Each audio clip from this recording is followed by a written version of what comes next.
Hello everyone, मैं हूं नीलम राठौड़। आप मुझे देख रहे हैं कल्याणी लर्निंग पर। अपना लास्ट वीडियो जो था वो प्रिपरेशन मेथड चल रहा था हेलो एरीन्स का। आज अपन बात करेंगे physical properties of halo alkane and hello arenes. दोनों के भौतिक गुणों की बात करेंगे। हेलो एल्केन के भौतिक गुणों की भी बात करेंगे और हेलो एरीन के भौतिक गुणों की भी बात करेंगे। ठीक है, स्टार्ट करते हैं। सबसे पहले फिजिकल प्रॉपर्टी से स्टेट, या जिसको आप बोलते हो अवस्था। ठीक है, फर्स्ट फिजिकल प्रॉपर्टी अपन क्या ले रहे हैं, स्टेट या अवस्था की बात कर रहे हैं। तो अगर आप अवस्था की बेसिकली बात करते हो, जनरली बता रही हूँ, ठीक है, ठोस, द्रव और गैस, तीन की बात कर रहे हैं जनरली। वैसे तो 5 होती है, प्लाज्मा और कॉलाइड जो है वो भी इसमें ऐड हो जाता है, लेकिन अपन नॉर्मली बात करेंगे अवस्था की। कौन कौन सी? ठोस, द्रव और गैस, सॉलिड, लिक्विड और गैस। तीनों अवस्थाओं की अगर आप बात करोगे तो अपन पढ़ क्या रहे हैं, हेलो एल्केन और हेलो एरीन। तो इसी के बेसिस पर अपन इनके क्या देखेंगे, फिजिकल स्टेट या भौतिक अवस्था देखेंगे। सबसे पहले अगर आप हेलो एल्केन्स की बात करते हो तो हेलो एल्केन आपका होता क्या है, RX, इसी से रिप्रेजेंट करते हो, जहाँ R तो क्या है आपका एल्काइल ग्रुप, ठीक है, और X आपका क्या होता है, हैलोजन होता है। यही है, अपन को इसकी क्या देखनी है, फिजिकल प्रॉपर्टी देखनी है। उसमें भी पहला कौन सा देखना है, अवस्था देखना है। ठीक है, तो सबसे पहले आप मतलब अवस्था की बात कर लेते हैं। जनरली 3 प्रकार देखेंगे अभी यहाँ अपन, ठोस, द्रव और गैस। अगर आप लोअर क्लासेस में पढ़े होंगे या लोअर स्टैंडर्ड पे पढ़े होंगे तो आपको पता होगा कि गैस जो रहती है उसके कणों के बीच दूरी क्या रहती है, बहुत ज़्यादा, क्योंकि उनके अंदर जो अंतर आणविक आकर्षण बल रहते हैं वो क्या रहते हैं, नगण्य रहते हैं। अंतर आणविक आकर्षण बल मतलब क्या होगा, 2 अणुओं, 2 मॉलिक्यूल्स की बात करोगे आप, 2 अणु की बात करें, 2 एटम की नहीं कर रहे हैं, ध्यान रखिएगा। 2 मॉलिक्यूल या 2 अणुओं के बीच आकर्षण बल क्या है, नगण्य है। मतलब इसी कारण तो गैस जो है वो दूर दूर क्या हो जाती है, फैल जाती है। उसमें कौन सा गुण पाया जाता है, विसरण का गुण पाया जाता है। ठीक है, तो पहली बात तो यहाँ क्लियर हुई। दूसरी बात करते हैं लिक्विड।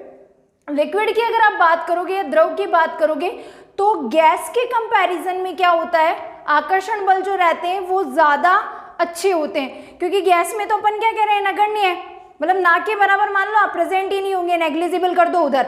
लेकिन अगर आप द्रव की बात करोगे तो वहां जो आपके आकर्षण बल होते हैं, ठीक है, वो क्या होते हैं, गैस की तुलना में थोड़े से प्रबल मान सकते हैं। किसमें, द्रव में। तो उसके कण गैस की तुलना में क्या रहते हैं, थोड़े नजदीक रहते हैं। ठीक है, समझिएगा क्यों बता रही हूँ, क्योंकि अभी इधर काम आएगा। तो गैस के जो कण है उनकी तुलना में द्रव के कण थोड़ा क्या रखते हैं, पास पास रहेंगे, क्योंकि उनमें उसकी तुलना में अंतर आणविक आकर्षण बल थोड़ा ज्यादा होता है। ठीक है, और अगर आप ठोस की बात करते हो तो आपने देखा होगा क्रिस्टल एक निश्चित ज्यामिति रखता है ठोस। जैसे आप अगर शक्कर की बात करोगे, आपने शक्कर के छोटे छोटे क्रिस्टल देखे होंगे, छोटे छोटे से क्रिस्टल आते हैं पर्टिकुलर साइज के। ठीक है, तो वो क्या एक निश्चित ज्यामिति है। अगर आप निश्चित ज्यामिति की बात करते हो तो उसमें जो कण रहते हैं वो बहुत ही क्लोजली पैक्ड रहते हैं। मतलब अंतर आणविक आकर्षण बल जो रहेगा वो क्या रहता है, बहुत ही ज्यादा प्रबल पाया जाता है। समझ रहे हैं बात, कि अगर द्रव की बात करेंगे तो आपके गैस की तुलना में थोड़ा सा प्रबल अंतर आणविक आकर्षण बल है। और अगर अपन सॉलिड या ठोस की बात करेंगे तो एक निश्चित ज्यामिति में पाए जाते हैं, मतलब कण पास पास आकर क्या होते हैं, क्लोजली एक दूसरे में क्या हो जाते हैं, फिट हो जाते हैं। तो जितने ज्यादा ये फिट होंगे तो एक निश्चित क्रिस्टल जालक का क्या कर लेते हैं, निर्माण कर लेते हैं। यहाँ तक सबको क्लियर है। अभी ठोस, द्रव, गैस, भौतिक अवस्था की बात करें, उधर टॉपिक पे अब आएंगे अपन, है ना। तो ध्यान रखना, अंतर आणविक आकर्षण बल अगर बात करोगे मैक्सिमम किस में रहेगा, आपका ठोस में, है ना। फिर उसके बाद अपना क्या आएगा, लिक्विड। और अगर नेग्लिजिबल, अगर नगण्य बात करेंगे तो वो किस में पाया जाता है, गैस में पाया जाता है। यहां तक क्लियर है। अब आ जाओ इधर, देखो होगा क्या, जितना ज्यादा आकर्षण होगा, मतलब जितने ज्यादा अणु क्या आएंगे, पास पास आएंगे। ठीक है, तो जितने ज्यादा अणु पास पास आते हैं तो उनका मास जो रहता है, मास मतलब द्रव्यमान, वो भी क्या बढ़ेगा, उतना ही ज्यादा बढ़ेगा। क्लियर है। तो ध्यान रखना, ठोस का द्रव्यमान क्या रहता है, ज्यादा, कंपैरेटिवली किसके, लिक्विड और गैस के। गैस का तो द्रव्यमान अपन मतलब यूं कर दें कि ऐसे तो आप विजिबल गैस को तो मेजर ही नहीं कर सकते हो कि कितनी है, कर सकते हो क्या? तो ध्यान रखना, जितना ज्यादा अंतराण्विक आकर्षण बल प्रबल होगा, मास अगर अपन देखेंगे तो उतना ही क्या रहता है आपका, ज्यादा रहता है। अब आ जाओ आप इधर की, होगा क्या इधर, जिनका द्रव्यमान या मास, बात एक ही है, अगर आप द्रव्यमान बोल दो या मास बोल दो, तो जो हेलो एल्केन है, ऐसे हेलो एल्केन जो लोअर मेंबर है, मतलब निम्नतर सदस्य, ऐसे हेलो एल्केन जिनमें कार्बन की संख्या चाहे आप 1 ले लो या 2 ले लो, ठीक है, तो जो लोअर है आपके हेलो एल्केन है या हेलो एल्केन के निम्नतर सदस्य जो होते हैं वो किस फॉर्म में पाए जाते हैं, गैसियस फॉर्म में पाए जाते हैं, क्योंकि उनका जो द्रव्यमान होता है वो क्या होता है आपका, कम होता है। आ रहा है समझ में सबको कि क्या करवाना चाह रहे हैं अपन? यहाँ अवस्था देख रहे हैं फिजिकल प्रॉपर्टी में। सबसे पहले अपन, अब मैंने अभी कहा है कि कैसे क्या होगा, है ना, गैस बहुत दूर दूर है, ठीक है, कण दूर दूर रहेंगे, अंतराण्विक आकर्षण बल क्या रहता है, नगण्य रहता है, तो जो द्रव्यमान रहेगा ना वो क्या रहेगा, बहुत कम। तो ध्यान रखना, जो हेलो एल्केन के लोअर मेंबर्स हैं या जिनको आप कहते हो निम्नतर सदस्य, वो कौन सी फिजिकल स्टेट रखते हैं, गैसियस अवस्था रखते हैं। चलो नोट कर लीजिएगा, है ना, क्या लिखोगे आप, हेलो एल्केन के, नोट करिएगा, हेलो एल्केन के निम्नतर सदस्य गैस अवस्था में पाए जाते हैं, गैस अवस्था में पाए जाते हैं। क्लियर है सबको? जैसे फॉर एग्जांपल अपन बात कर देते हैं CH3Cl, है ना, एक ही कार्बन है, हेलोजन जुड़ा हुआ है, RX है आपका। ऐसे आप बात कर लो CH3Br, है ना, ठीक है, ऐसे आप बात कर लो C2H5Cl। क्लियर है? यहाँ कार्बन 2 हो गए, यहाँ कार्बन 1 हो गया, यहाँ कार्बन 1 है, ये हेलोजन है, ये हेलोजन है, ये हेलोजन है, सब RX को रिप्रेजेंट कर रहा है, ये R है, ये X, RX, तो ये क्या है, हेलो एल्केन। समझ रहे हो? तो हेलो एल्केन के निम्नतर सदस्य जो हैं वो कौन सी अवस्था रखेंगे, गैसियस अवस्था। अब देखो क्या करते हैं अपन, अब आओ 2 कार्बन से ज्यादा कार्बन में आ जाओ आप, कि जब कार्बन का नंबर क्या होता जाएगा, बढ़ता जाएगा, है ना। कार्बन का क्या कर रहे हो आप, ऐसे नंबर बढ़ा रहे हो, कार्बन का नंबर बढ़ा दिया भाई आपने। जैसे जैसे आप कार्बन का क्या बढ़ाते जाओगे, नंबर बढ़ाते जाओगे, इधर देखिएगा, कार्बन का अपन ने क्या कर दिया, नंबर बढ़ा दिया। तो देखो इसका मास आएगा, मतलब इसका द्रव्यमान, इसका द्रव्यमान, इसका द्रव्यमान, इसका द्रव्यमान, तो ओवरऑल द्रव्यमान क्या आएगा, मोर आएगा ना, ज्यादा द्रव्यमान आएगा। तो जैसे जैसे द्रव्यमान बढ़ेगा, गैस के अणु क्या आएंगे, पहले गैस था, क्यों था, दूर दूर था, है ना। अब अपन ने क्या करना, द्रव्यमान बढ़ाया, मतलब आकर्षण बल आया, अणुओं के मध्य आकर्षण बल क्या हुआ, थोड़ा इंक्रीज हुआ, मतलब अब ये किस अवस्था में आ जाएंगे, या तो ये रहेंगे लिक्विड, ये आपके क्या रहेंगे, सॉलिड, ये आपके क्या रहेंगे, सॉलिड। समझ रहे हो कि जैसे जैसे क्या होता है, द्रव्यमान बढ़ता है, वैसे वैसे इनकी जो भौतिक अवस्था है वो क्या हो जाती है, द्रव, और या फिर द्रव से क्या बन जाते हैं, ठोस बन जाते हैं। तो नोट कीजिएगा कि जो इसके उच्चतर सदस्य हैं हेलो एल्केन के उच्चतर सदस्य जो हैं, उच्चतर सदस्य आपके क्या हो जाएगा, एक तो द्रव व ठोस अवस्था में पाए जाते हैं, द्रव व ठोस अवस्था में पाए जाते हैं। क्लियर है सबको कि जो लोअर मेंबर्स रहेंगे वो तो किस में रहेंगे, अपने गैसियस अवस्था में, और जो हेलो एल्केन के हायर मेंबर हैं वो या तो द्रव रखेंगे, मास के ऊपर डिपेंड करेगा, अगर द्रव्यमान बहुत ज़्यादा है तो ठोस में, और द्रव्यमान उससे थोड़ा कम है तो वो किस में पाए जाते हैं, द्रव में पाए जाते हैं। यहाँ तक सबको क्लियर होगा आई होप, है ना। अब देखो अपन क्या करते हैं, ये तो बात हुई हेलो एल्केन के फिजिकल स्टेट की, है ना। अब अपन यही बात कर लेते हैं किसकी, हेलो एरीन की। हेलो एरीन की अगर आप बात करते हो, है ना, जब भी, ये तो हेलो एल्केन की बात हुई है, चलो हेलो एरीन यहाँ अलग से ही डाल देते हैं अपन। अगर आप हेलो एरीन की बात करोगे, अवस्था ही देख रहे हैं, टॉपिक अपना मेन यही है, अवस्था, है ना। अब इसमें अपन ले रहे हैं हेलो एरीन। अगर आप हेलो एरीन ले रहे हो, आपके माइंड में आ जाना चाहिए फटाफट से कि हेलो एरीन्स मीन्स किसकी बात कर रही हो, बेंजीन रिंग, और इधर आपका क्या है, हेलोजन, यही है हेलो एरीन। ARX भी बोलते हो, इसको ध्यान रखना। AR मतलब एराइल ग्रुप और X मतलब क्या हो जाएगा आपका, हेलोजन, और ये आपका क्या है, हेलोजन। सबको क्लियर है यहाँ तक, है ना। देखिएगा हेलो एरीन की बात करें, अब इसकी अगर आप अवस्था की बात करोगे तो सबसे पहला पॉइंट, ये जो रिंग है, या इसको आप फिनाइल ग्रुप भी बोलते हो अगर आपको याद है तो, ये जो रिंग है वो क्या है, C6H5 है, फिनाइल ग्रुप ही है। फिर फिनाइल ग्रुप मतलब ऑलरेडी कितनी कार्बन है इसके पास, 6 कार्बन, मिनिमम 6 कार्बन तो रहेंगे ही रहेंगे, समझ आ रहा है, क्योंकि इस रिंग का निर्माण कहाँ से हुआ है, बेंजीन से आया है, ये C6 से H6 से, उसका एक हाइड्रोजन जो है अपन ने प्रतिस्थापित किया है किससे, हेलोजन से, तो अपना क्या बन गया, C6H5X, मतलब क्या बन गया आपका, हेलो एरीन बन गया। तो अब देखो यहाँ पे, अगर आप यहाँ पे देखोगे तो आपको आराम से मतलब आपके दिमाग में आ जाएगा कि यार 6 कार्बन है, 6 कार्बन मतलब ऑलरेडी मास क्या है, ज़्यादा है, मतलब गैस तो होगा ही नहीं।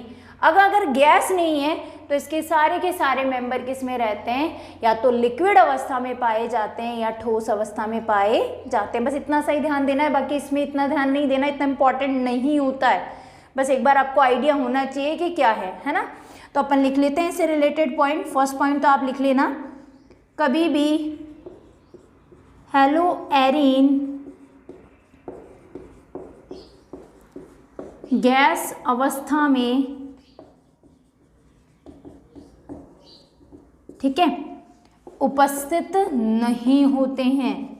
क्लियर है सबको, नहीं होते हैं। और सेकंड लिख लीजिएगा आप लोग कि ऑलरेडी इतना मास है, मीन्स कौन सी अवस्था में पाए जाएंगे, इनकी भौतिक अवस्था या तो आपकी क्या रहेगी, द्रव, या फिर ये पाए जाते हैं ठोस अवस्था में।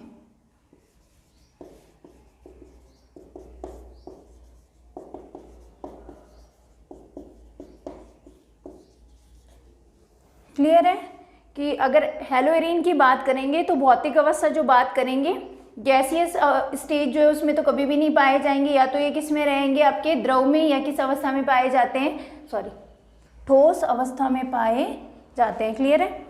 अब अपन सेकंड बात करेंगे फिजिकल प्रॉपर्टी में।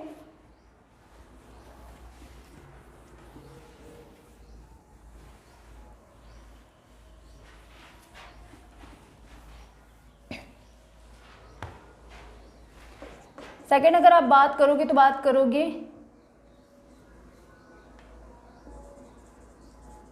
कलर या रंग की।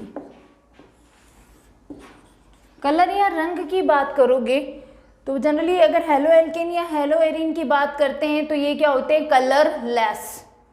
कलरलेस होते हैं। दोनों के दोनों ही कंपाउंड जो हैं, जनरली बात कर रही हूँ सामान्यतः दोनों ही कंपाउंड जो हैं किसी भी प्रकार का कलर शो नहीं करते हैं, मीन्स क्या होते हैं, रंगहीन होते हैं।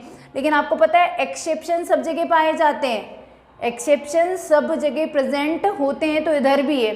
इधर अगर आप बात करोगे ऐसे हेलो एल्केन या हेलो एरीन जिनमें कौन जुड़ा है, Br और I, ब्रोमाइड या आयोडाइड है, दैट मीन्स अगर आप उनको कहाँ रख रहे हो, सनलाइट में रख रहे हो, तो वो ऑलवेज क्या करते हैं, कुछ ना कुछ कलर शो करेंगे। ध्यान रखिएगा, जनरली बात कर रही हूँ, जनरली तो ये कभी भी कलर शो नहीं करेंगे, कलरलेस होते हैं, ठीक है। लेकिन ऐसे हेलो एल्केन और हेलो एरीन जिनमें हेलोजन की फॉर्म में क्या है आपका, ब्रोमाइड या आयोडाइड, तो अगर आप उनको कहाँ रख रहे हो, सनलाइट में रख रहे हो, तो वो इमीडिएटली क्या करते हैं, कलर शो करते हैं। ध्यान रखिएगा, तो लिख लो, इसमें तो कुछ ज़्यादा स्पेशल है नहीं कि सामान्यतः अधिकांश रंगहीन होते हैं। अब क्या आ गया आपका अपवाद, ध्यान रखना, अपवाद बोलो चाहे एक्सेप्शन, ठीक है। अगर इसकी बात करेंगे तो ऐसे हेलो एल्केन साथ में लेकर चल रहे हैं, दोनों को ध्यान रखिएगा। हेलो एल्केन वे हेलो एरीन, जिनमें स्पेशली ध्यान रखना, जिनमें X क्या क्या है आपका, या तो हो Br माइनस मीन्स ब्रोमाइड, या फिर आपका क्या है आयोडाइड। X क्या है, जिनमें X Br माइनस या I माइनस उपस्थित है, तो प्रकाश की उपस्थिति में, ये भी ध्यान रखिएगा, प्रकाश की उपस्थिति में रंग प्रदान करते हैं या रंगीन दिखाई देते हैं, रंग प्रदान करते हैं या रंगीन दिखाई देते हैं। बहुत ही इजी सा टॉपिक है ना, फटाफट से हो जाएगा। एक बार ध्यान दीजिएगा कि कलर की बात कर रहे हो, जनरली क्या होते हैं, कलरलेस होते हैं, लेकिन ऐसे कंपाउंड जिनमें ब्रोमाइड या आयोडाइड प्रेजेंट हैं तो वो सनलाइट की उपस्थिति में क्या करेंगे, एक पर्टिकुलर कलर शो करेंगे। ये तो करता है आपका पेल येलो और ये करता है डार्क येलो, पेल येलो और ये करेगा डार्क येलो। क्लियर है ना? तो ये ध्यान रखिएगा, ये पेल येलो कलर शो करता है और ये डार्क येलो, इन्हीं के कारण कलर आता है पेल येलो और डार्क येलो। पीपीटीज भी बनाते हैं मोस्टली अपन, AGI की बना रहे हो आप, AGBR की बना रहे हो, तो वो पेल येलो और डार्क येलो कलर इन्हीं के कारण आएगा। क्लियर है? ये तो मैंने AGBR और उनमें बताया उस शेप का, ठीक है, इधर रिलेट मत कर देना उसको।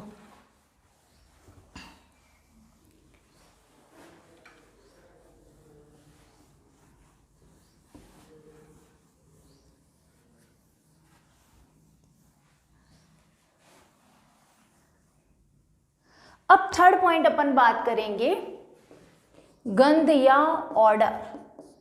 ऑर्डर ये वो आपका वाला नहीं है क्रम, ध्यान रखिएगा, गंध या ऑर्डर। अब ये ऑर्डर क्या है कि जनरली अगर आपने चेक करा होगा कभी तो है ना, कई बार क्या होता है, जैसे अपन किसी कंपाउंड को ओपन करते हैं तो है ना, एक स्वीट कुछ जो कंपाउंड होते हैं उनसे तो बहुत अच्छी स्मेल आती है ना, और कुछ कंपाउंड ऐसे होते हैं जो मतलब अच्छी स्मेल नहीं देते हैं। स्मेल से ज़्यादा बेटर होगा ऑर्डर कहना कि कुछ कंपाउंड जो होते हैं हेलो एल्केन और हेलो एरीन के, उनसे क्या होती है मधुर गंध, स्वीट सी स्मेल आती है। जैसे फ्रूट्स रखे होते हैं फ्रिज में, आप ओपन करते हो तो एक प्यारी प्यारी सी खुशबू आती है, आपको पर्टिकुलर पता चल जाता है कि ये फ्रूट रखा है ना। वैसे ही इनके जो कुछ कंपाउंड हैं है ना, उनमें से क्या होता है कि एक मधुर सी गंध जिसको कहा जाता है स्वीट ऑर्डर, वो आती है। बाकी जो होते हैं वो क्या होते हैं, गंधहीन। अब इधर भी ध्यान रखना, कौन से जो कंपाउंड हैं वो जो स्वीट सी स्मेल देते हैं वो होते हैं आपके वाष्पशील। ऐसे हेलो एल्केन व हेलो एरीन जो वॉलेटाइल होते हैं, वाष्पशील मतलब समझ रहे हो, भाप बनकर जो उड़ जाते हैं, वो क्या करते हैं, मधुर सी गंध देते हैं। तो ध्यान रखना, ऐसे हेलो एल्केन वे हेलो एरीन जो वाष्पशील होते हैं, ध्यान रखिएगा, ये सबसे इंपॉर्टेंट चीज है। इंपॉर्टेंट तो वैसे इतना कुछ है नहीं, अभी जो अपन अब अपकमिंग जो पढ़ेंगे वो ज्यादा इंपॉर्टेंट है, पर ये ध्यान रखना केवल वॉलेटाइल जो वाष्पशील होते हैं ना, ऐसे हेलो एल्केन में हेलो एरीन जो वाष्पशील हैं मधुर गंध देते हैं, मधुर गंध देते हैं। याद रहेगा सबको? पर ऐसे फिजिकल प्रॉपर्टीज है तो आपको आइडिया तो होना चाहिए ना क्या है, तो बस एक बार देख लेते हैं अपन। ऐसे हेलो एल्केन में हेलो एरीन जो वाष्पशील हैं क्या देते हैं, मधुर गंध देते हैं। क्लियर है यहाँ तक सबको? आगे बात करें अपन, अपना कलर हो गया, गंध हो गया और अवस्था हो गई। अब अपन बात करेंगे सबसे इम्पॉर्टेंट चीज की, सबसे ज्यादा इम्पॉर्टेंट है, फोकस करिएगा।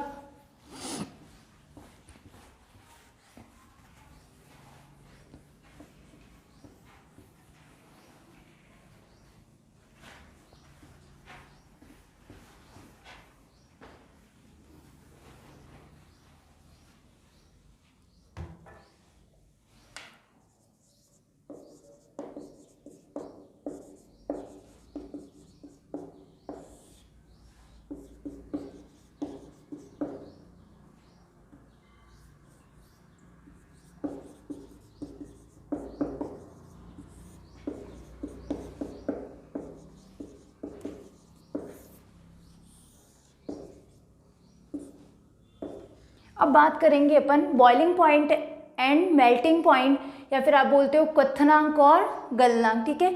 सबसे इंपॉर्टेंट है बोर्ड के बेसिस से, ध्यान रखिएगा इसका ऑर्डर। अब बॉइलिंग पॉइंट और मेल्टिंग पॉइंट, क्वथनांक और गलनांक क्या है वो चेक करेंगे। क्वथनांक तो जनरली आपको पता है होता क्या है, कोई भी द्रव है, लिक्विड जो है उसको आपको क्या देना है, हीट देना है, और जब आप हीट देते हो तो वो क्या हो जाता है, वेपर में चेंज हो जाता है। कोई भी लिक्विड है उसको आपने क्या दिया, एक पर्टिकुलर हीट दिया और वो किस में चेंज हो गया, वेपर में चेंज हो गया, तो वो आपका क्या है, क्वथनांक, ठीक है, वो टेम्परेचर।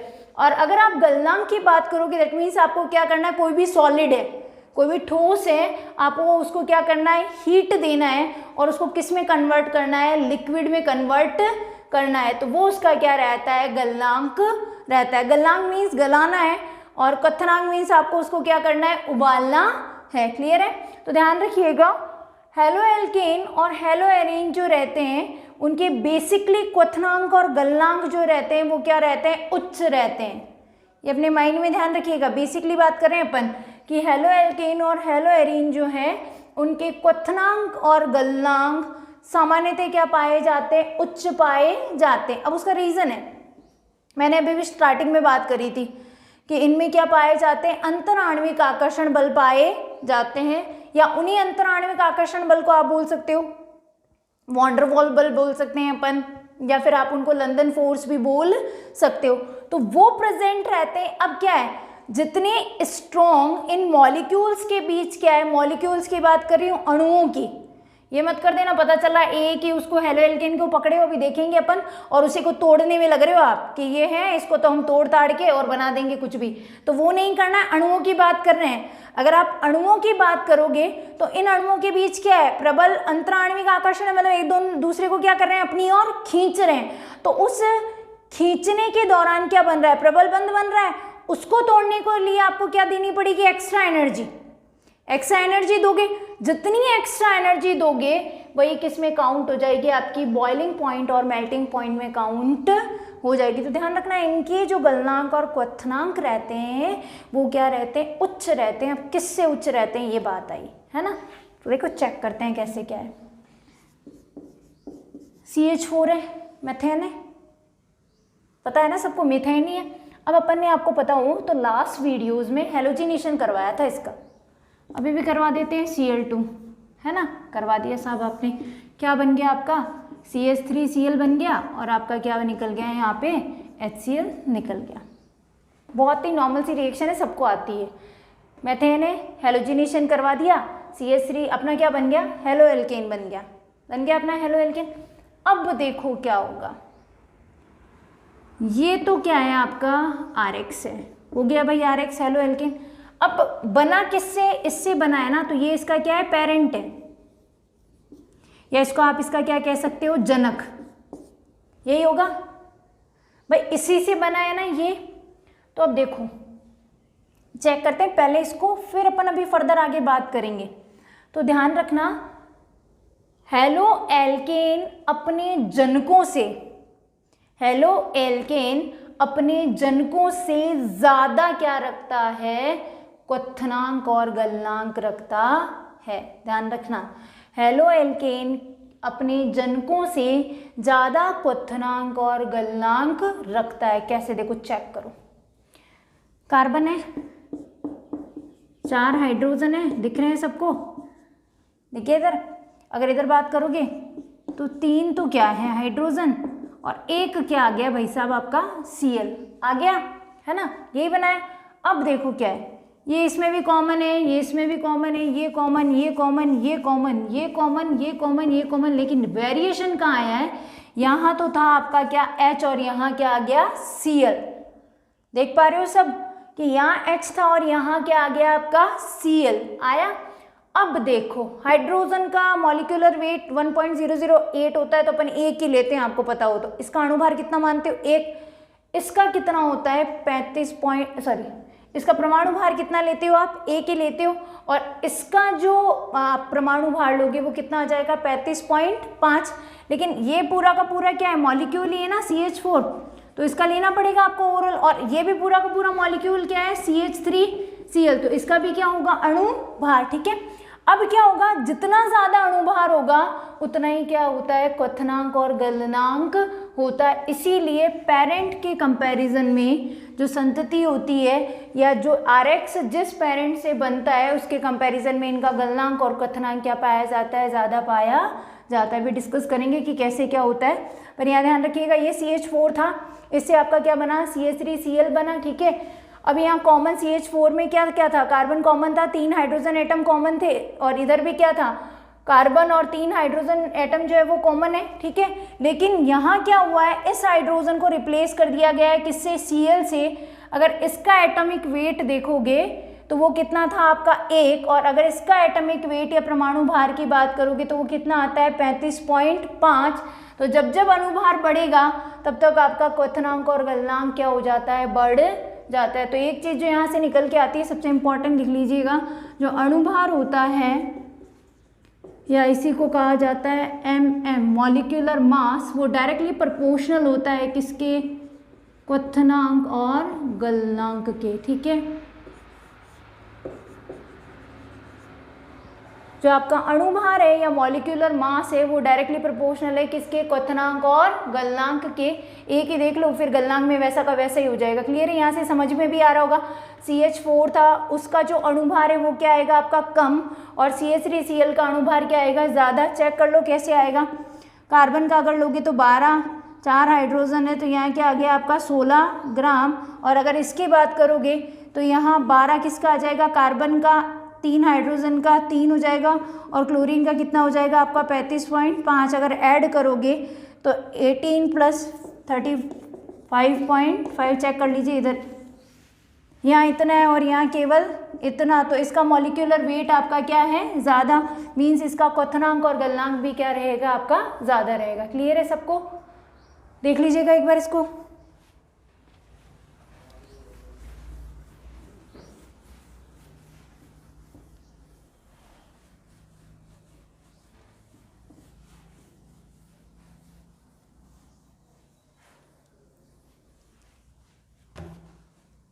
तो सबसे इम्पॉर्टेंट जो चीज़ निकल के आई है सबसे पहली अपने पास, वो क्या है कि जो हेलो एल्केन और हेलो एरीन रहते हैं उनके अणुभार जो है वो डायरेक्टली प्रोपोर्शनल होते हैं किनके, क्वथनांक के। दैट मीन्स अगर इनका हेलो एल्केन और हेलो एरीन का क्या बढ़ रहा है, आपका अणुभार बढ़ रहा है, तो इनका क्वथनांक क्या होगा, बढ़ेगा, ठीक है। दूसरी इसी में सबसे इम्पॉर्टेंट बात करते हैं अपन कि जो आपका क्वथनांक और गलनांक है वो इन्वर्सली प्रोपोर्शनल होता है किसके, शाखा के। शाखा बोलो चाहे आप ब्रांचिंग, इसके क्या होता है, इन्वर्सली प्रोपोर्शनल होता है। कौन, क्वथनांक व गलनांक। एक ही टॉपिक को लेकर चल रही हूँ, आप कर लेना, गलनांक में सेम ही चीज़ है। क्वथनांक की अगर अपन बात करेंगे तो वो इन्वर्सली प्रोपोर्शनल है। दैट मीन्स अगर शाखा बढ़ेगी तो आपका क्वथनांक क्या होगा, घटेगा, और अगर शाखा घटेगी तो आपका क्वथनांक क्या होगा, बढ़ेगा। कैसे, अब देखो एग्जाम्पल लेते हैं एक,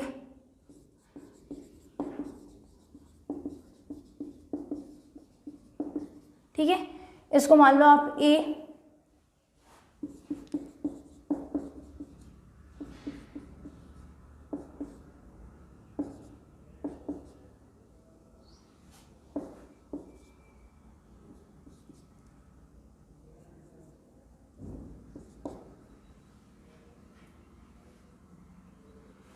ये हो जाएगा आपका B,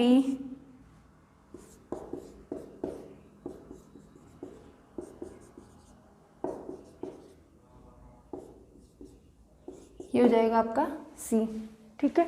एक कंपाउंड लिया है अपन ने, यहाँ 4 कार्बन है, Cl है, यहाँ पे भी आपका 4 कार्बन है, Cl है, यहाँ पे भी आपका 4 कार्बन और क्या है, Cl है, ठीक है।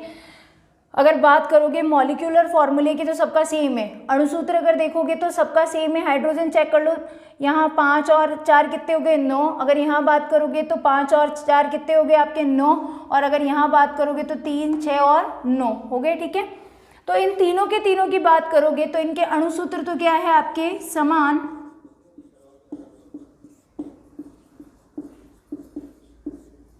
और आपके इनके रासायनिक सूत्र अगर देखोगे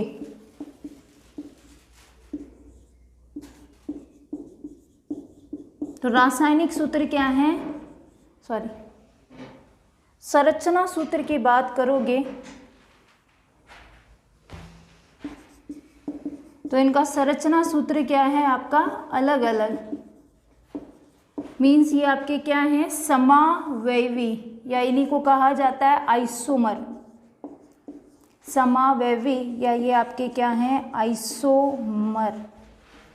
ठीक है, क्योंकि इनके अणुसूत्र तो क्या है सबके समान है और संरचना सूत्र सबके क्या हैं अलग अलग, तो ये क्या हो गए समावयवी हो गए। ठीक है, अब इधर देखोगे आप तो यहाँ कोई भी शाखा बाहर निकली हुई नहीं नजर आएगी।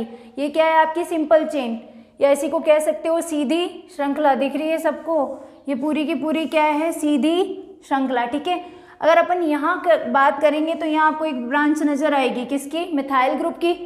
यहाँ मिथाइल ग्रुप की क्या आ गई है एक ब्रांच आ गई है, और अगर आप यहाँ बात करोगे तो यहाँ दो मिथाइल ग्रुप की क्या आ गई है ब्रांच आ गई है। मीन्स क्या हो रहा है ब्रांचिंग बढ़ रही है। अभी भी अपन ने बात करा था कि क्वथनांक जो है वो शाखा के क्या है इनवर्सली प्रोपोर्शनल, मीन्स अगर शाखा बढ़ेगी तो क्वथनांक आपका क्या होगा डिक्रीज होगा। तो ऑर्डर आपका क्वथनांक का जो जाएगा वो क्या जाएगा, ये इसका मैक्सिमम रहेगा, उससे लेस देन ये, और ये क्या रहेगा लिस्ट। ठीक है, सबसे ज़्यादा, उससे कम, और वो सबसे कम। अब इसका क्या रीज़न है, तो रीज़न भी आपको पता होना चाहिए कि होता क्या है यहाँ।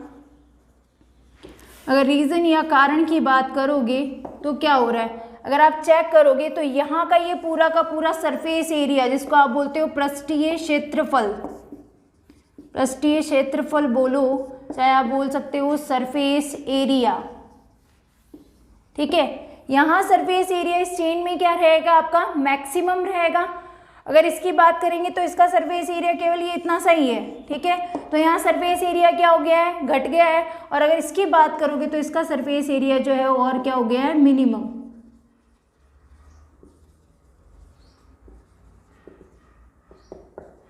ठीक है, हुआ क्या है, अपन ने क्यों कम कहा है, ये तो अपने को पता है कि शाखा बढ़ रही है तो क्वथनांक क्या होगा आपका घटेगा, कि इसमें कोई शाखा नहीं थी तो इसका क्वथनांक मैक्सिमम है, यहाँ एक शाखा है तो इसका उससे कम रहेगा, यहाँ दो शाखाएं निकल गई तो इसका सबसे कम रहेगा। पर अब इसका रीजन क्या जा रहा है तो वो चेक करना पड़ेगा। रीजन क्या है कि जो लंबी चेन रहती है उसका पृष्ठीय क्षेत्रफल क्या रहता है ज़्यादा रहता है। जितना ज़्यादा पृष्ठीय क्षेत्रफल रहेगा उतना ही तोड़ने के लिए एनर्जी आपको क्या देनी पड़ेगी ज़्यादा। अब इसके कंपैरिजन में ब्रांचेस अगर निकलती जाएगी तो जो पृष्ठीय क्षेत्रफल है वो लगातार क्या होता जाएगा घटता जाएगा, और जितना ज़्यादा पृष्ठीय क्षेत्रफल घटेगा उसके कारण आपको जो तोड़ने के लिए एनर्जी बंध तोड़ने आपको अंतराण्विक आकर्षण बल बंध जो है वो तोड़ने, तो उनको तोड़ने के लिए आपको एनर्जी क्या देनी पड़ेगी कम देनी पड़ेगी। इसी रीज़न के कारण आपका जो क्वथनांक है वो शाखा बढ़ने पर क्या हो जाता है घट जाता है। तो रीज़न लिख लीजिएगा, पृष्ठीय क्षेत्रफल शाखा बढ़ने पर घटता है, परिणाम स्वरूप क्वथनांक भी घटता है। क्लियर है सबको? ठीक है, तो ये ध्यान रखिएगा कि पृष्ठीय क्षेत्रफल घटा है इसी कारण आपका क्या हो रहा है क्वथनांक घट रहा है। तो इसको समराइज लिख लो, एक दो और दो चार एग्जांपल्स देख लो कैसे क्या होता है।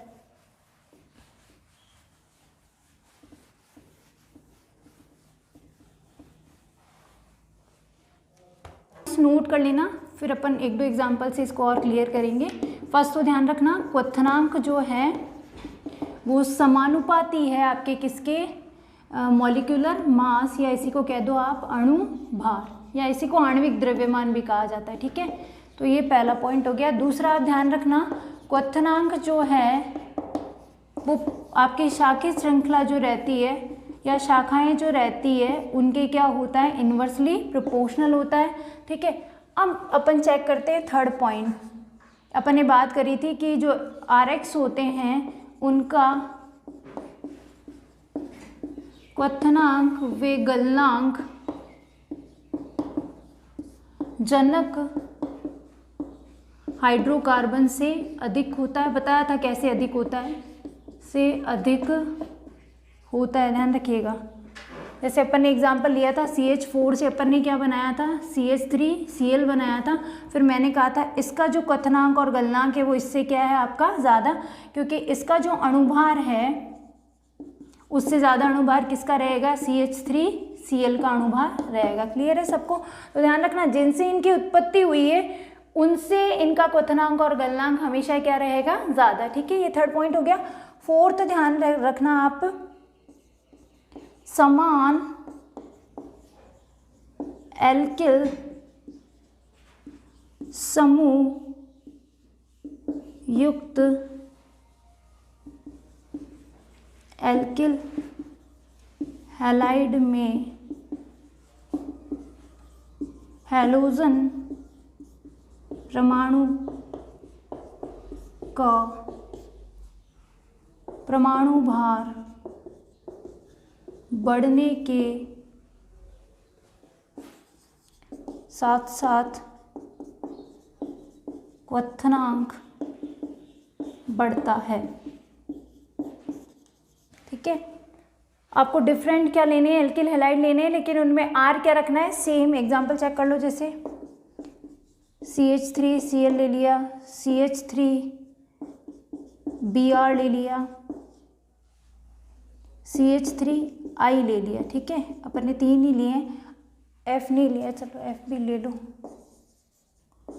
CH3F ले लिया। ठीक है, अब आपको अगर इनमें क्या बनाना है, क्वथनांक का ऑर्डर बनाना है, तो ये देखो, ये R मिथाइल है, यहाँ पे भी R क्या है आपका, मिथाइल है, यहाँ पे भी R आपका क्या है, मिथाइल है, और यहाँ पे भी R आपका क्या है, मिथाइल है। सब में R सेम है, लेकिन अपन ने चेंज क्या किया, ये हैलोजन, यहाँ फ्लोरीन है, यहाँ क्या है, क्लोरीन है, यहाँ आपका क्या है, ब्रोमीन है, और यहाँ क्या है, आयोडीन है। अगर आपको पता हो तो जैसे जैसे ग्रुप में आप टॉप टू बॉटम चलते हो उनका परमाणु भार क्या होता जाता है, बढ़ता जाता है। Fluorine, chlorine, bromine, iodine 17th group के मेंबर हैं, सारे के सारे हैलोजन।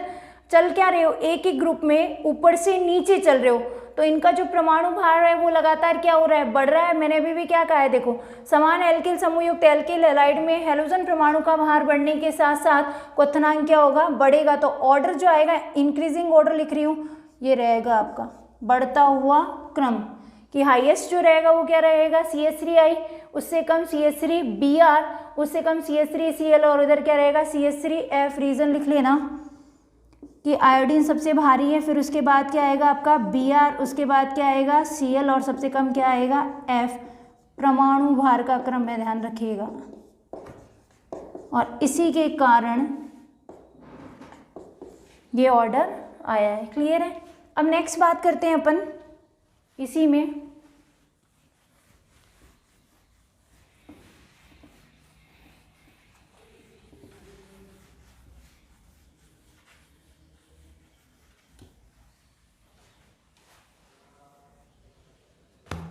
अगर आप क्या कर दो, एल्किल समूह जो है वो सेम रख दो, सॉरी X समान हो लेकिन R जो है वो क्या हो आपका अलग अलग, तो ये भी सेम हो जाएगा कि आपकी श्रृंखला जो है, श्रृंखला का भार बढ़ने के साथ साथ क्वथनांक जो है वो क्या हो जाएगा आपका, बढ़ जाएगा। एग्जाम्पल ले लेते हैं। फॉर एग्जाम्पल सेम रखना है, F तो CH3F हो गया, एक अपन ने ले लिया CH3CH2F, एक आप ले लो CH3CH2CH2F, और एक आप ले लो CH3CH2CH2, और लास्ट में क्या आ जाएगा आपका F। ठीक है, यहाँ कार्बन एक ही है, यहाँ कार्बन कितने हो रहे हैं, 2, मतलब चेन क्या हो रही है, बड़ी हुई है। यहाँ चेन जो है और ज़्यादा लार्ज हुई है, और यहाँ चेन जो है मैक्सिमम एनलार्ज हुई है। ठीक है, मतलब यहाँ कार्बन जो है उसका नंबर क्या होता जा रहा है, बढ़ता जा रहा है। मीन्स जो आपका क्वथनांक है अब किस पर डिपेंड करेगा, R पे डिपेंड करेगा। ठीक है, क्योंकि F तो आपने क्या लिया है, सेम लिया है सब में। तो अब क्या हो रहा है, देखो इधर आप जा रहे हो तो जो R है उसका उसमें या तो कह दो कि R का जो भार है वो क्या होता जा रहा है आपका, बढ़ता जा रहा है। तो आपका क्वथनांक है, तो क्या अणुभार के क्या है, सीधे समानुपाती, तो क्वथनांक भी क्या हो जाएगा, बढ़ जाएगा। तो ऑर्डर जो रहेगा वो आपका आ जाएगा ये इंक्रीजिंग ऑर्डर है, बढ़ता हुआ क्रम, ध्यान रखिएगा, बढ़ता हुआ क्रम। ठीक है, ऐसे ही लास्ट ले लेते हैं ब्रांचिंग वाला।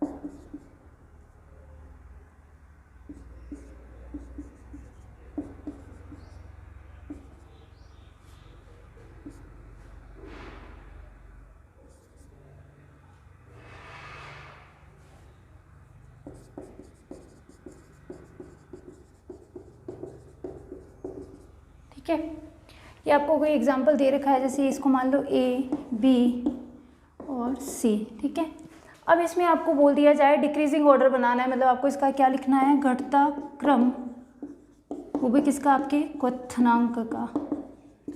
ठीक है, तो जो अभी भी आपने सीखा है उसको बस अप्लाई करना है। अगर यहाँ चेक करोगे तो सबसे लंबी चेन है, 5 कार्बन है और उनसे क्या जुड़ा हुआ है, आपका हैलोजन। यहाँ चेक करोगे तो क्या हो रही है, ब्रांचिंग है, और कितने कार्बन है आपके, 4। ब्रांच वाले को तो भूल ही जाओ, सबसे एंड में आएगा। ये नॉन ब्रांचिंग है, मतलब इसमें कितने कार्बन है, 4। तो अपन ने बात करी थी, अगर कार्बन चेन लंबी है तो उसका क्वथनांक क्या रहेगा, सबसे ज़्यादा। पहले चेन वाले की बात कर लो, यहाँ कार्बन कितने हैं आपके, 5 हैं, और यहाँ कार्बन कितने हैं आपके, 4। मतलब इसका तो रहेगा इससे कम, और ब्रांच वाले का क्या रहेगा, आपके सबसे कम। घटता क्रम लिखना है तो ए तो क्या आ जाएगा, आपका मैक्सिमम आ जाएगा। ठीक है, और आपका उसके बाद क्या आ जाएगा, सी, क्योंकि नॉर्मल ब्रांच में, सॉरी नॉर्मल चेन में, और फिर आपका क्या आ जाएगा, बी, ये आपका क्या हो जाएगा, घटता क्रम। कैसे आया, ध्यान रखिएगा, इसका अणुभार ज़्यादा तो आपका बॉइलिंग पॉइंट भी क्या रहेगा, ज़्यादा। ठीक है, अब यहाँ क्या हो रहा है, ब्रांच है, तो ये ब्रांच होने की वजह से बॉइलिंग पॉइंट जो है वो आपका क्या रहेगा, कम। किसके कंपैरिजन में, इसके में, क्योंकि इसमें भी 4 कार्बन में और इसके में भी क्या है, आपके 4 कार्बन। यहाँ आपका क्या है, मास पे डिपेंड करेगा, तो मॉलिक्यूलर मास यहाँ क्या है, आपका ज़्यादा है, तो इसीलिए इसका बॉइलिंग पॉइंट भी क्या रहेगा, ज़्यादा। या फिर इन शॉर्ट मॉलिक्यूलर मास के बेसिस पर भी मत करो इसको, सरफेस एरिया के बेसिस पर करेंगे, तो इसका जो सरफेस एरिया है वो क्या है, आपका ज़्यादा। किसके कंपैरिजन में, इसके कंपैरिजन में, इसीलिए इसका क्वथनांक क्या रहेगा, सी का ज़्यादा रहेगा और बी का क्या रहेगा, कम। तो ये क्वथनांक वाला तो अपना हेलो एल्केन का तो कंप्लीट होता है। उसके बाद अब अपन चेक कर लेते हैं हेलो एरीन में जो है वो क्या रहता है।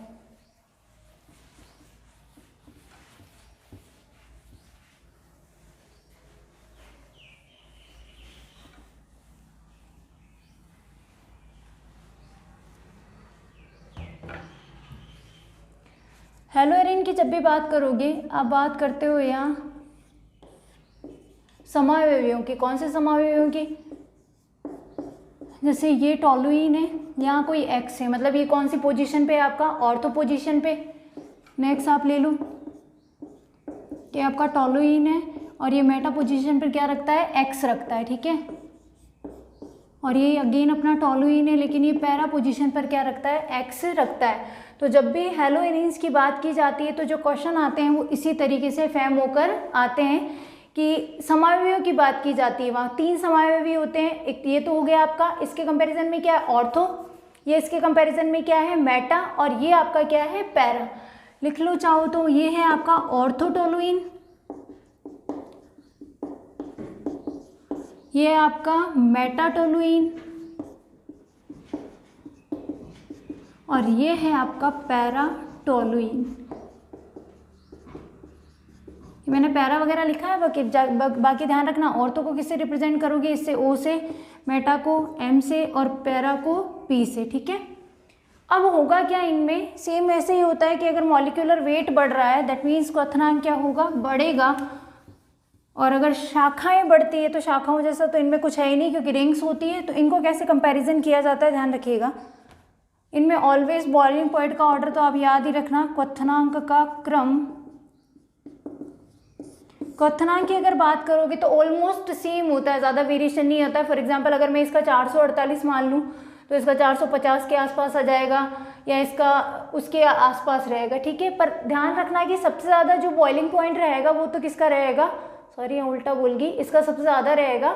तो इसका अगर 448 मान रहे हैं तो इसका 446 के आसपास आ जाएगा, इसका 440 के आसपास आ जाएगा, एज्यूम कर रहे हैं ऐसे ही।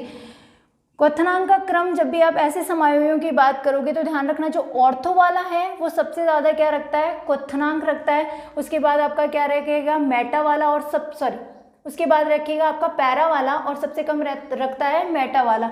एक्सपेरिमेंटली देखा गया है तो ध्यान रखना इनमें ऑर्थो पोजीशन जो है वो सबसे ज़्यादा बॉइलिंग पॉइंट रखती है। उसके बाद क्या रखेगा आपका पैरा वाला, और सबसे कम जो है वो क्या रखेगा, मेटा पोजीशन वाला। एक्सपेरिमेंटली देखा गया है, ध्यान रखना। एक्सपेरिमेंट के थ्रू ये डाटा देखे गए हैं कि जब भी ऐसे समावे भी आते हैं ऑर्थो, मेटा और पैरा, तो सबसे ज़्यादा जो क्वथनांक रहता है वो किसका रहता है, ऑर्थो का। सबसे कम जो रहता है वो किसका रहता है, मेटा का, और बीच में कौन आता है, पैरा। ये इतना इंपॉर्टेंट नहीं है, लेकिन मेल्टिंग पॉइंट अगर आप गलनांक की बात करोगे तो सबसे ज़्यादा वेरिएशन यहाँ शो होते हैं, किसमें, गलनांक में। यहाँ आप ध्यान रखना जो पैरा है अगर आपको दिख रहा है तो इसकी जो सममिति स्ट्रक्चर जो है वो क्या होता है, इसका सम्मित होता है। ये तो क्लोजली जो है वो दूसरे अणु में क्या हो जाता है, पैक्ट हो जाता है। फॉर एग्जाम्पल अगर अपन इसे देखते हैं, ये CH3X था, ऐसा ही कोई कंपाउंड आ जाए CH3X वाला, तो इससे क्या होगा, इजीली बॉन्ड बनाते जाएगा। मतलब क्या बन जाएगी, बहुत सारी लेयर्स बनती चली जाएगी। रेखाएं बनेगी कि नहीं बनेगी, ये पट्टियां बहुत सारी बनती चली जाएगी, क्योंकि इसमें क्या पाई जाती है, सममिति पाई जाती है। और इसी सममिति के कारण गलनांक में वेरिएशन आ जाता है। जो पैरा रहता है उसका गलनांक सबसे मैक्सिमम, ऑर्थो जो रहेगा उसका उससे कम, और जो मेटा है वो दोनों ही, चाहे आप गलनांक की बात करोगे या क्वथनांक की, सबसे पीछे ही आएगा। ध्यान रखिएगा, अपन ने गलनांक में बात करी थी, इंपॉर्टेंट है, किस वजह से इंपॉर्टेंट है, ध्यान रखिएगा कि मेटा की अगर आप बात करते हो तो मेटा समय में भी क्या रहता है, सम्मित रहता है। तो वो क्लोजली क्या होता है, बहुत ही कॉम्पैक्ट क्रिस्टल जालक जो है उसका निर्माण कर लेता है। तो क्रिस्टल जालक को तोड़ने के लिए आपको क्या करना पड़ता है, मोर एनर्जी जो है वो देनी पड़ती है। जितनी ज़्यादा एनर्जी आप दोगे गलनांक जो है वो क्या हो जाएगा, उतना ही बढ़ जाएगा। जबकि अगर यहाँ कंपैरिजन करोगे तो ये सम्मित नहीं है, ये भी सम्मित नहीं है, लेकिन ये सम्मित है। तो इसका जो गलनांक है वो सबसे ज़्यादा, ऑर्थो का उससे कम, और मेटा का सबसे कम क्या पाया जाता है, क्वथनांक पाया जाता है। दोनों ही ऑर्डर इंपॉर्टेंट हैं, ध्यान रखिएगा, ठीक है। लास्ट पॉइंट बात करते हैं सॉल्युबिलिटी या विलेयता की। लास्ट फिजिकल प्रॉपर्टी है, फटाफट विलेयता देख लेते हैं एक बार क्या है।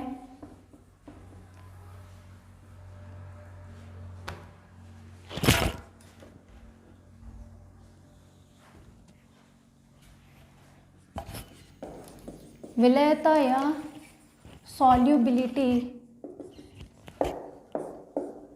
जनरली ध्यान रखना विलेय कोई भी कंपाउंड कब होगा, जब वो क्या कर रहा है, वाटर के साथ क्या बनाता है, आपका हाइड्रोजन बॉन्ड फॉर्म करता है। जब भी कोई भी कंपाउंड है, आपका विलायक कौन सा लिया जाता है, मेनली वाटर ही लेते हो, क्योंकि यूनिवर्सल सॉल्वेंट होता है, ठीक है।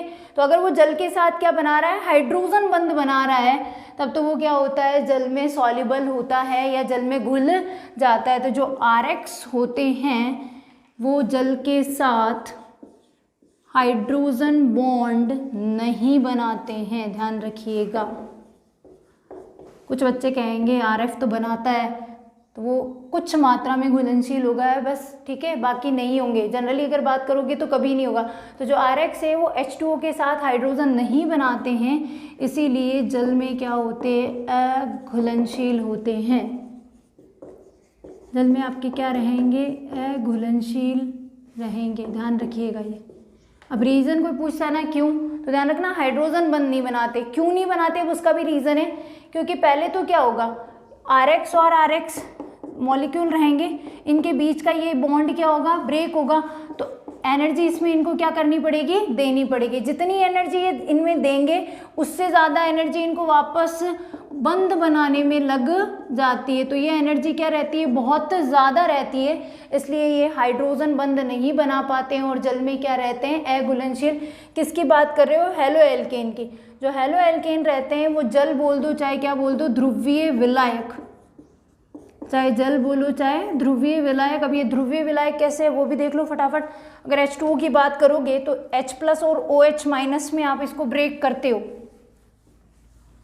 मतलब एक पर क्या चार्ज आ रहा है आपका पॉजिटिव और एक पर चार्ज क्या आ रहा है नेगेटिव। H2O की बात करते हैं तो इसको जो ब्रेक करते हो H+ और OH- में ब्रेक करते हो, इसीलिए इसको क्या कहा जाता है, ध्रुवीय विलायक कहा जाता है। जनरली अभी तक यही पढ़ा होगा, समान समान को बोलता है, जबकि यहाँ ऐसा नहीं हो रहा है, क्योंकि अगर आप RX की बात करोगे तो इसमें भी ये बंध जो है वो ध्रुवीय हो जाता है, क्योंकि इसकी विद्युत ऋणता क्या रहती है आपकी ज़्यादा। तो इसकी मोर ईएन है तो इस पर क्या आएगा आपका पार्शियल नेगेटिव और इस पर क्या आता है पार्शियल पॉजिटिव। ठीक है, तो इसमें भी ये चीज़ प्रेजेंट है, इसमें भी ये चीज़ प्रेजेंट है, मतलब इसको इसमें क्या होना चाहिए था, घुलनशील होना चाहिए था, लेकिन ये इसमें घुलनशील नहीं है। रीज़न मैं एक्सप्लेन कर चुकी हूँ कि ये क्यों घुलनशील नहीं है। तो ध्यान रखिएगा अब ये किस में घुलनशील है, अध्रुवीय विलायक या जिनको आप बोलते हो कार्बनिक विलायक, अध्रुवीय विलायक या कार्बनिक विलायक।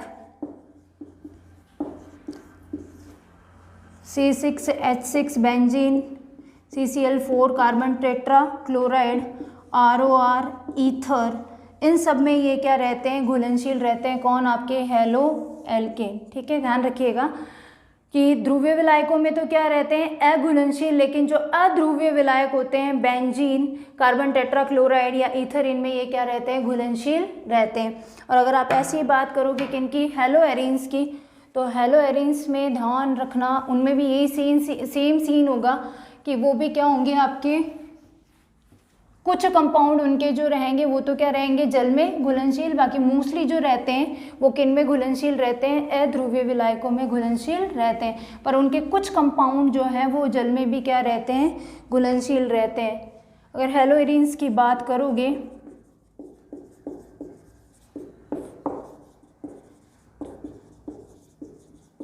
तो उनके कुछ यौगिक जो हैं वो जल में क्या रहते हैं,